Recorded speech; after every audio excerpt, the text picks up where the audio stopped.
Assalamualaikum warahmatullahi wabarakatuh.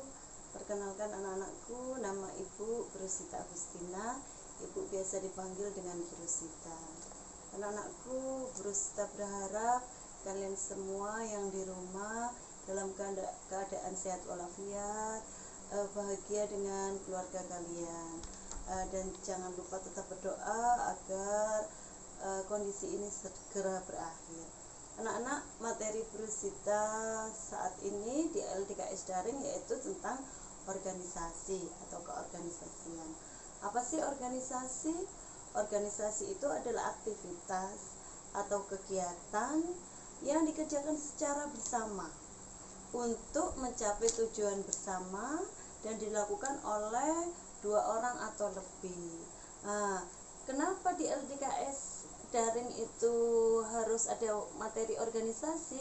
Karena calon-calon OSIS itu akhirnya nanti kan membentuk wadah OSIS, terbentuk di kelompok OSIS. OSIS itu singkatan dari organisasi siswa intra sekolah. Lah, ada kata-kata organisasi di OSIS sendiri, maka di OSIS itu adalah wadah yang digunakan kalian semuanya bersama-sama untuk mencapai tujuan. Apa tujuannya di OSIS? Misalkan OSIS itu menampung semua ide-ide teman-temanmu, dan dia adalah fasilitas untuk kalian berkreasi, mengembangkan bakat, minat kalian itu ada di OSIS itu. Kemudian menginjak materi berikutnya yaitu ciri-ciri organisasi.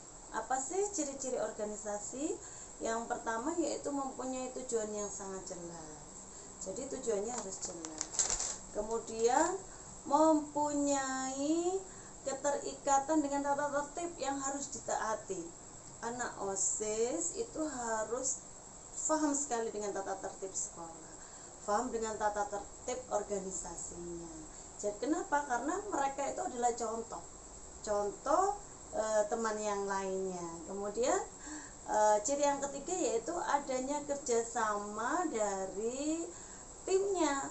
Harus ada kerjasama. Apabila tidak ada kerjasama, maka tidak akan berjalan dengan baik. Nanti Brusita ada animasi yang harus kalian pahami nanti setelah video Brusita ini. Kemudian ciri yang keempat yaitu mempunyai koordinasi tugas atau wewenang dengan jelas, sehingga mempunyai banyak teman yang baru. Itu. Jadi kalau sudah masuk di organisasi, kalian akan punya teman yang banyak karena kalian membangun komunikasi yang baik. Jadi kalian bisa kenal dengan adik kelas kalian, adik kelasnya yang baru bisa kenal dengan kakak kelasnya. Jadi harus pandai-pandai memanfaatkan atau membangun komunikasi. Kemudian yang kedua, manfaat yang kedua yaitu menggali potensi diri. Di organisasi kalian harus pandai-pandai menggali potensi diri kalian. Apabila itu memang bukan di passion kalian atau bukan di kompetensi kalian, ya kalian harus legowo diberikan di teman yang bisa berkompetensi di situ. Kalian pasti muncul di potensi yang lain. Kemudian manfaat yang ketiga yaitu belajar manajemen waktu, manajemen hatinya biar tidak suka marah atau memaksakan kehendaknya ke temannya, tidak seperti itu. Jadi di organisasi setiap anak yang berorganisasi itu selalu pandai memanajemen, harus pandai memanajemen waktu belajar, waktu sholat, Jadi Brusita punya cerita lagi, kalau ada anak A itu bisa punya waktu selama 24 jam itu mengurus organisasi, mengurus belajarnya, membantu orang tua, membantu ayah ibunya bekerja, kemudian dia mengaji, kegiatan masjid. Tapi ada anak satu lagi yang mengurus dirinya sendiri itu tidak bisa. Jangankan belajar, jangankan organisasi, jangankan membantu orang tua, mengurus dirinya sendiri saja itu tidak bisa. Kemudian ada manfaat yang keempat yaitu melatih kepemimpinan. Tadi kan sudah Brusita menjelaskan di yang awal, yaitu melatih kepemimpinan. Kemudian untuk berikutnya yaitu bagaimana sih cara sukses dalam berorganisasi. Yang pertama yaitu kerja keras. Anak-anak memang di organisasi itu harus bekerja keras. Kemudian tidak boleh pantang menyerah, tidak boleh pantang mengeluh. Seperti moto di SMP kita, tidak boleh pantang mengeluh, tidak boleh sering sambat. Nah, itu di SMP PGRI Sepuluh Candi. Kemudian ada totalitas, jangan membantu orang tua, mengurus dirinya sendiri saja itu tidak bisa. Kemudian ada manfaat yang keempat yaitu melatih kepemimpinan. Tadi kan sudah Brusta menjelaskan di yang awal, yaitu melatih kepemimpinan. Kemudian untuk berikutnya yaitu bagaimana sih cara sukses dalam berorganisasi. Yang pertama yaitu kerja keras. Anak-anak memang di organisasi itu harus bekerja keras. Kemudian tidak boleh pantang menyerah, tidak boleh pantang mengeluh. Seperti moto di SMP kita, tidak boleh pantang mengeluh, tidak boleh sering sambat. Nah, itu di SMP PGRI Sepuluh Candi. Kemudian ada totalitas.